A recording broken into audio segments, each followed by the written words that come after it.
الحمد لله رب العالمين والصلاة والسلام على سيد الأنبياء والمرسلين وعلى آله وأصحابه أجمعين أما بعد فأعوذ بالله من الشيطان الرجيم بسم الله الرحمن الرحيم قال الله تعالى في القرآن المجيد في عظمة قبلتنا الأولى حيث قال سبحان الذي يسرى بعبده ليلا من المسجد الحرام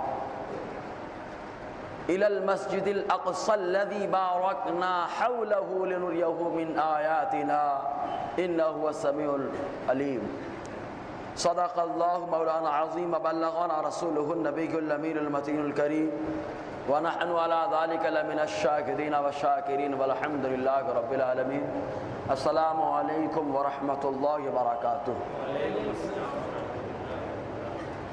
آئیے قبلہ اول کے تعلق سے اس کی شان و شوکت کے بارے میں کچھ سماعت کریں۔ اس سے پیشتر ایک حدیث پاک پر عمل کرتے ہیں کہ جس حدیث پاک کو امام دیلمی علیہ رحمۃ الرضوان نے مسند الفردوس کے اندر نقل فرمایا، جس کے راوی پیکر صداقت حضرت ابوبکر صدیق رضی اللہ تعالیٰ عنہ یہ ارشاد فرماتے ہیں کہ حضور صلی اللہ علیہ وسلم نے فرمایا، جو بندہ مجھ پر ایک بار درود پڑھتا ہے اللہ تبارک و تعالیٰ اس کو پل صراط پر روشنی عطا فرمائے گا۔ ایک بار درود پڑھ لیں آپ، پل صراط پر روشنی مل جائے۔ بریلی کا تاجدار کروڑوں درود پڑھ رہا ہے کیونکہ دنیا میں بھی روشنی مل جائے، قبر میں بھی مل جائے اور آخرت میں بھی مل جائے۔ درود پاک پڑھیں بآواز بلند صلی اللہ علیہ وآلہ صلی اللہ علیہ وسلم، صلاۃ و سلام علیک یا سیدی یا رسول اللہ صلی اللہ تعالی علیہ وسلم۔ آج کے حالات اتنے زیادہ ابتر ہو گئے کہ ان کے بارے میں ہر سمجھدار آدمی جب بیٹھتا ہے تو کچھ بولے بغیر نہیں رہ پاتا۔ ہندوستان کی سرزمین ہو یا دیگر ممالک ہوں، یہ وہی ہندوستان ہے جس کے بارے میں کبھی حضور صلی اللہ علیہ وسلم نے فرمایا تھا کہ مجھے ہند کی سرزمین سے محبت کی خوشبو آتی ہے۔ جس ہندوستان سے آقا علیہ السلام کو محبت کی خوشبو آتی تھی، آج اسی ہندوستان کو مسلمانوں کو کے واسطے تنگ کرنے کی کوششیں بھی جاری ہیں، اور اس کی وجہ بھی قابل غور ہے۔ ابھی حدیثیں آئیں گے انشاءاللہ بتائیں گے وہاں پر کہ جب بھی فلسطین یا شام میں کوئی پریشانی آئی ہے تو آقا علیہ السلام فرماتے جب ملک شام میں پریشانی ہوگی تو کسی ملک میں بھی خیر اور بھلائی نہ ہوگی۔ تو وہاں پر لوگ پریشان ہیں، وہاں پر لوگوں کا جینا دوبھر کیا جا رہا ہے۔ وہ زمین جو برکتوں کی زمین ہے، وہ زمین جو شان و شوکت والی، اس کی شوکت اور شان کا اندازہ تو اس بات سے لگایا جاتا ہے کہ پیارے آقا علیہ السلام جب معراج کے لیے تشریف لے جانے لگے تو اللہ تبارک و تعالیٰ نے پہلی منزل جس کو منتخب فرمایا وہ منزل کوئی اور نہیں، مسجد اقصیٰ کا تعین فرمایا، اور یہ بھی بتا دیا مسجد اقصیٰ لے جانے کا کیا مقصد ہے۔ الی المسجد الاقصیٰ، مسجد اقصیٰ تک پروردگار لے گیا۔ کیوں؟ بارکنا حولا، اللہ تعالیٰ فرماتے ہیں مسجد اقصیٰ کوئی معمولی نہیں ہے، اس کے ارد گرد ہم نے برکتیں رکھی ہیں۔ تو اللہ تعالیٰ نے جس کے ارد گرد برکت رکھی ہے اس کی شان کا اندازہ ایک مسلمان کے علاوہ کوئی نہیں لگا سکتا ہے، کیونکہ مسلمان ہی برکت کی اہمیت سمجھتا ہے، ورنہ غیر کیا جانے برکت کیا چیز ہے۔ اس کو تو پیشاب میں بھی برکت نظر آتا ہے، پیشاب میں بھی برکت نظر آتی ہے۔ ایسا آدمی ہو چکا ہے لیکن مسلمان سمجھتا ہے کہ جو ناپاک ہے، ناپاک میں اللہ تعالیٰ نے جب نہ شفا رکھی ہے، نہ شفا ہے نہ برکت ہے۔ اگر برکت ہے تو پاک چیزوں میں برکت ہے، اللہ تعالیٰ نے پاک چیزوں میں برکت رکھی ہے۔ تو بیت المقدس بڑی پاکیزہ جگہ ہے، بڑی مقدس جگہ ہے۔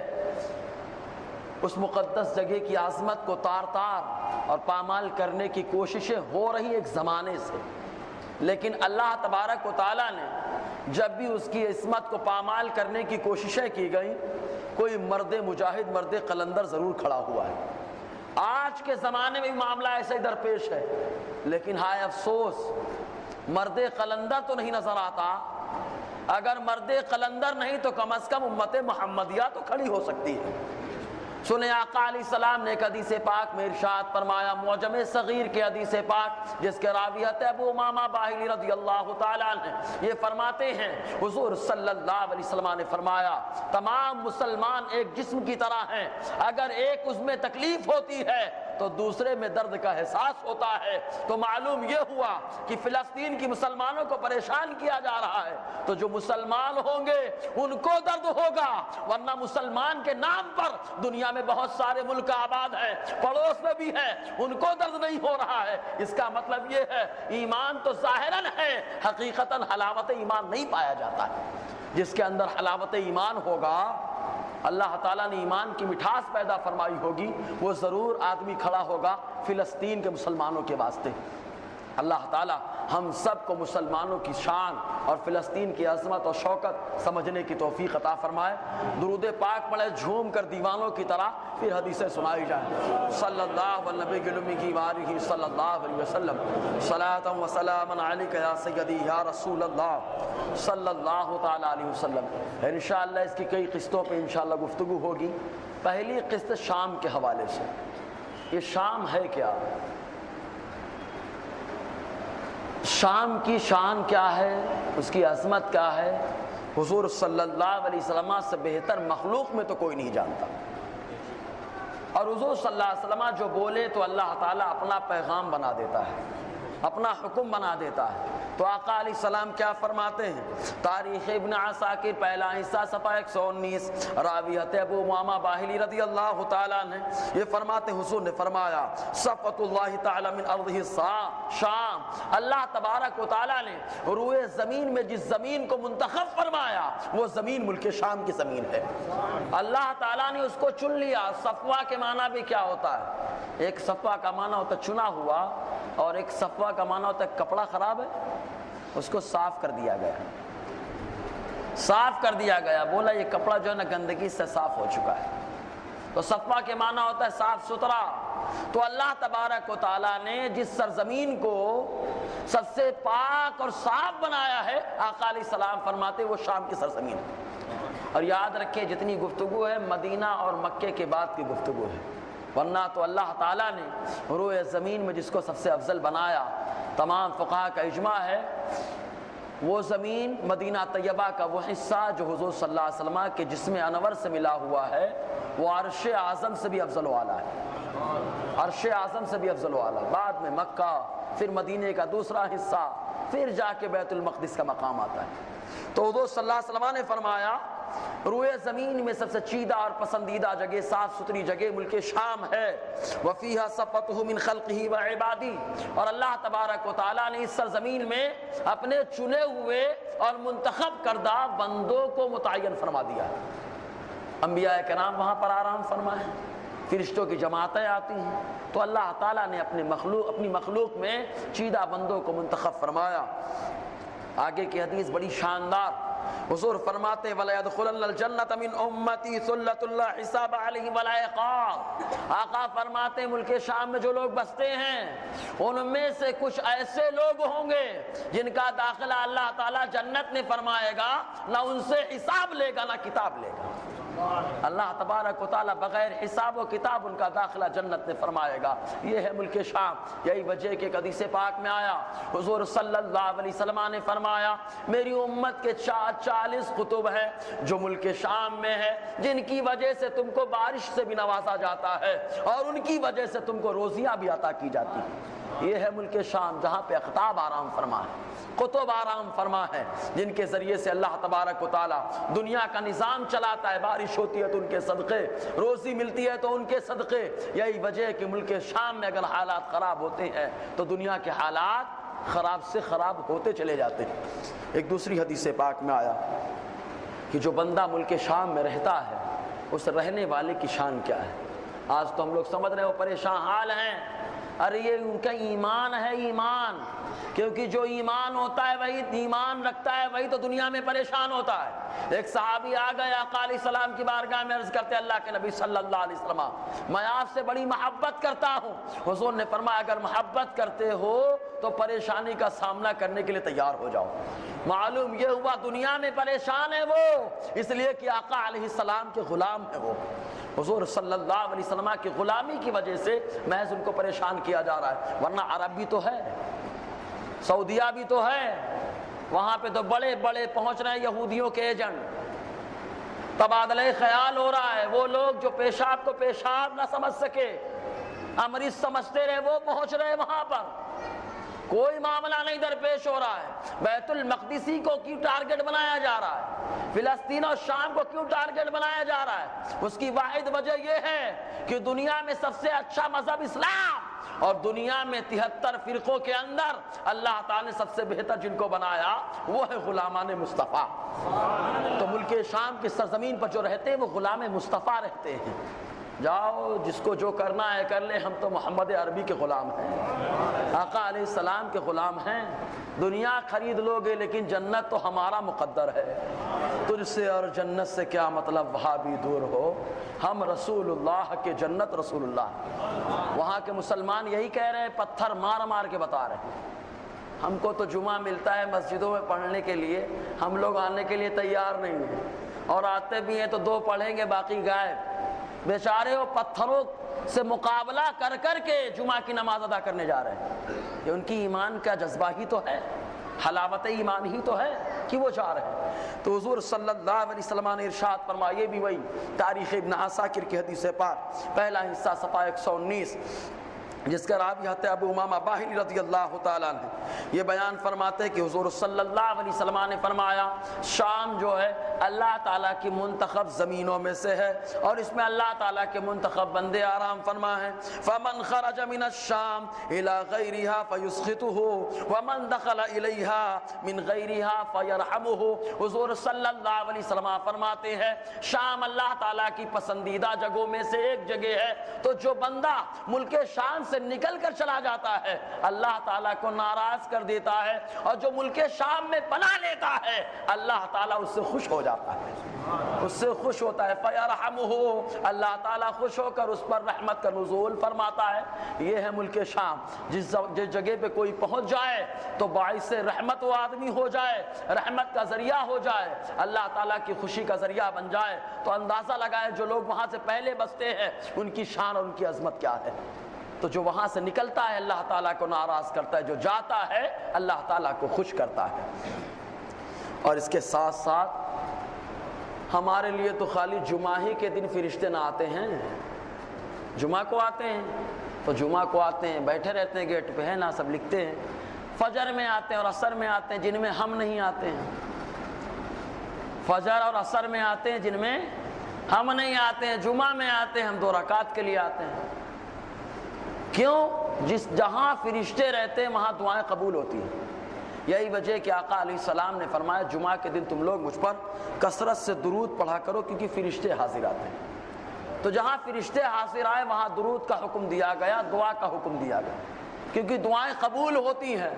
تو اب اندازہ لگائیں ملک شام کی سرزمین کیا، آقا علیہ السلام اس کے بارے میں کیا فرماتے ہیں۔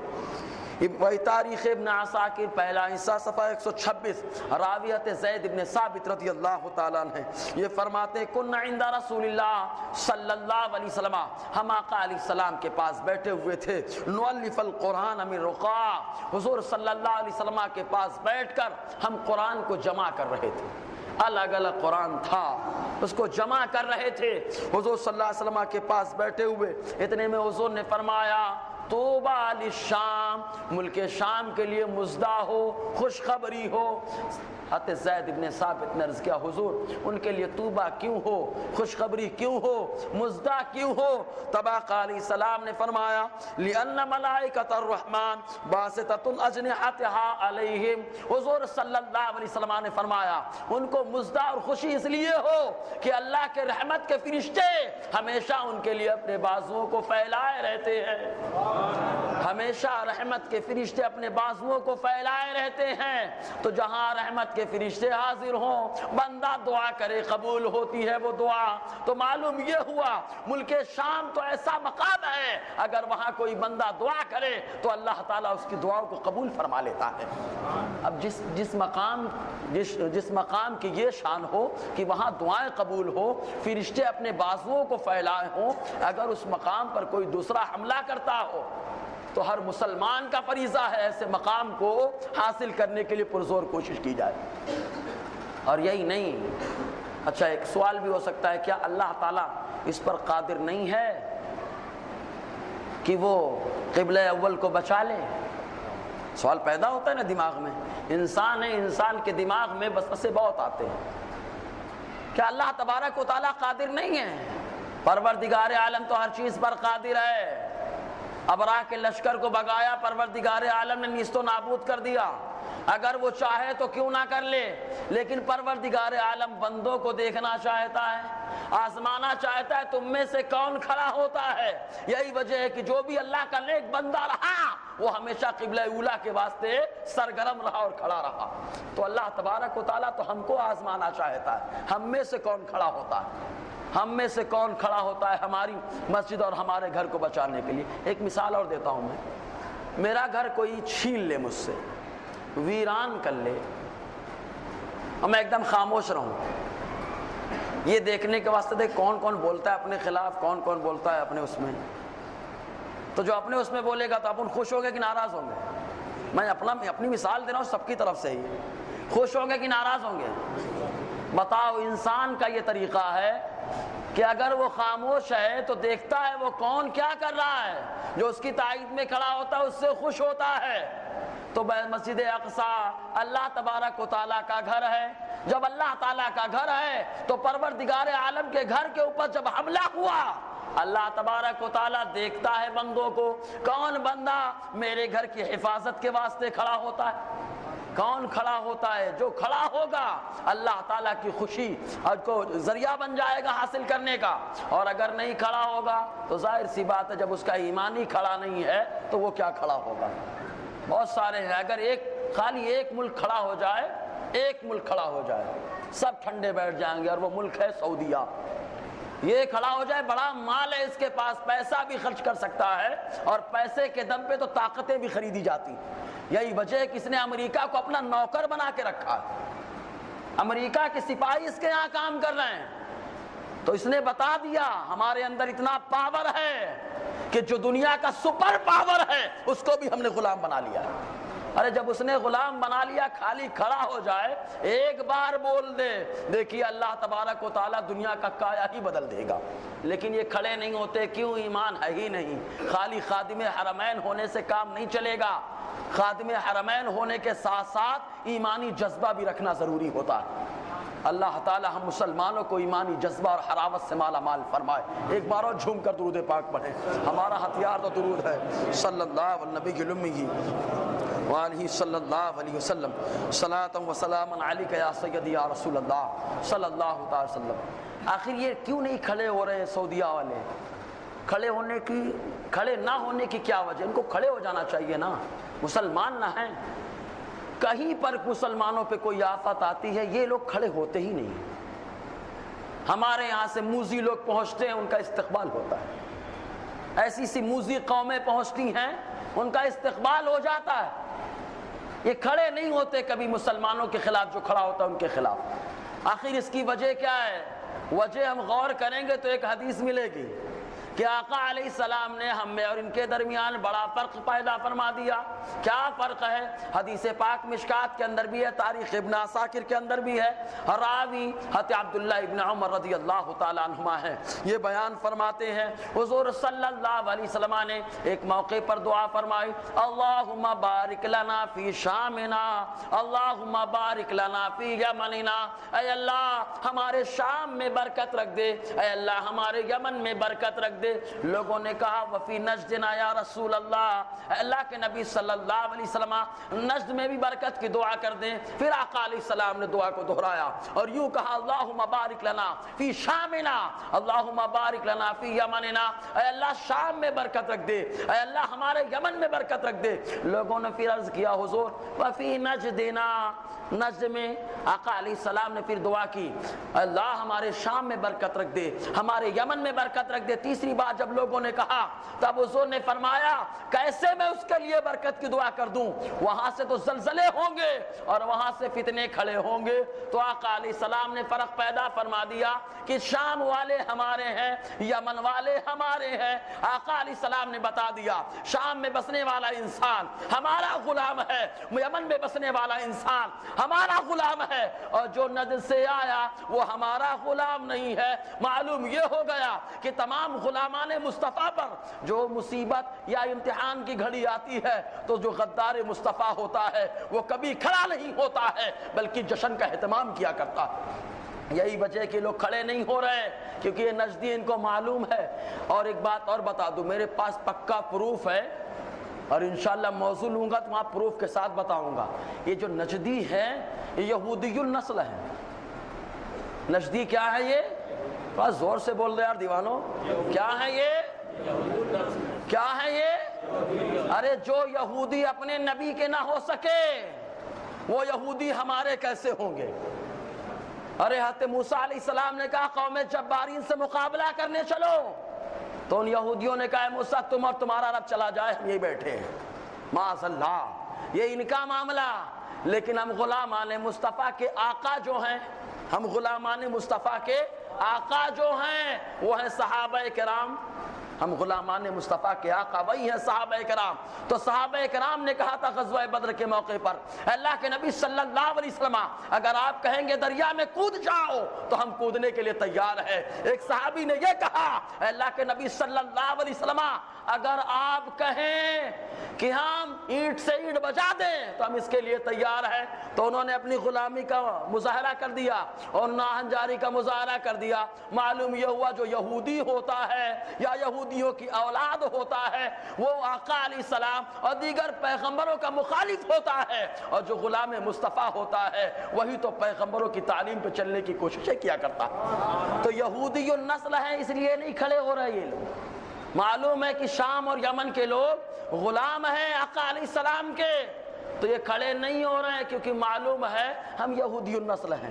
ان کو معلوم ہے یہ کہ یہودی النسل ہے، اس لیے کھڑے نہیں ہوتے ہیں۔ اب دیکھیں آگے کی حدیث پاک، ساری دنیا میں جو برکت پائی جاتی ہے، جو رحمت پائی جاتی ہے، کس کی وجہ سے پائی جاتی ہے؟ اگر اس وجہ کو ٹارگٹ کر لیا جائے تو پوری دنیا کی برکت ختم ہو جائے گی، پوری دنیا میں نحوست آ جائے گی۔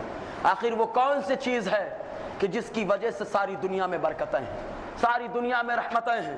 تو دیکھیں حدیث پاک، راوی کعب الاحبار رضی اللہ تعالیٰ نے صحابی رسول ہیں، تاریخ ابن عساکر پہلا حصہ صفحہ 144 فرماتے ہیں جاء الیہ رجل، ایک آدمی ان کے پاس آ گئے اور انہوں نے کہا انی ارید الخروج ابتغی، میں ملک شام سے نکل کے جانا چاہتا ہوں، میں یہاں رہنا نہیں چاہتا۔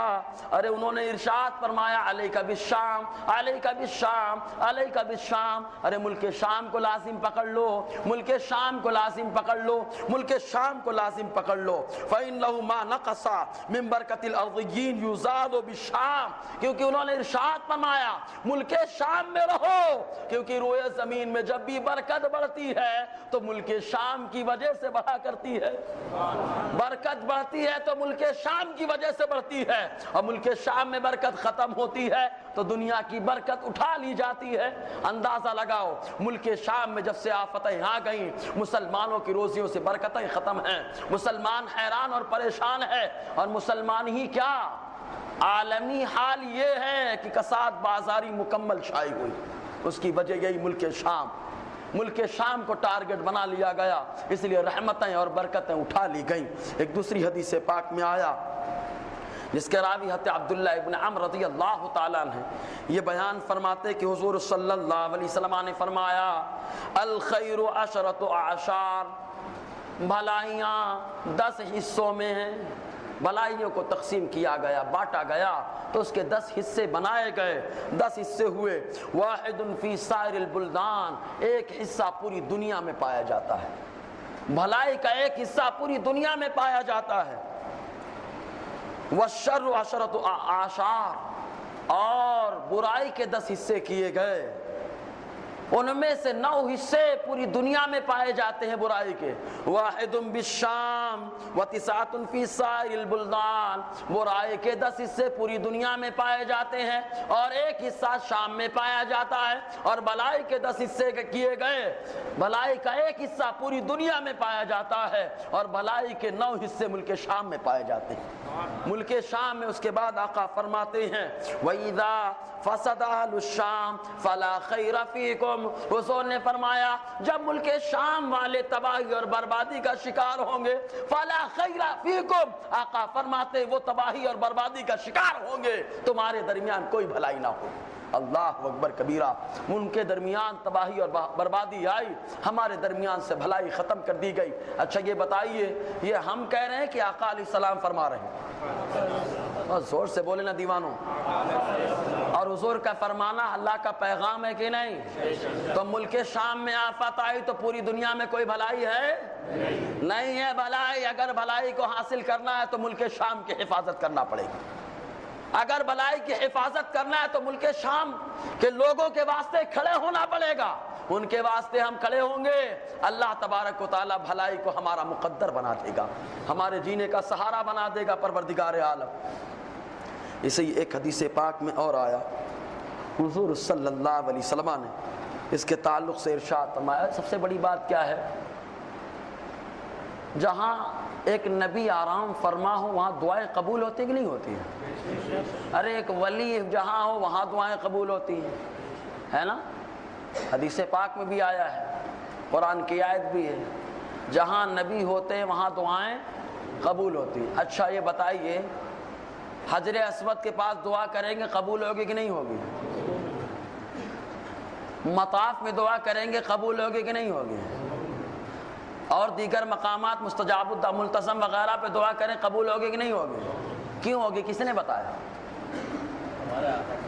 حضور صلی اللہ علیہ وسلم نے بتایا ان مقامات پر دعائیں قبول ہوتی ہیں۔ ارے ان مقامات کو آقا علیہ السلام کی زبان نے بابرکت بنایا ہے، حضور صلی اللہ علیہ وسلم کی زبان نے ان کی شان کو اجاگر فرمایا، تو جیسے ان کی شان کو آقا نے بتایا ویسے ہی حضور صلی اللہ علیہ وسلم نے ملک شام کی شان اور عظمت کو اجاگر فرمایا۔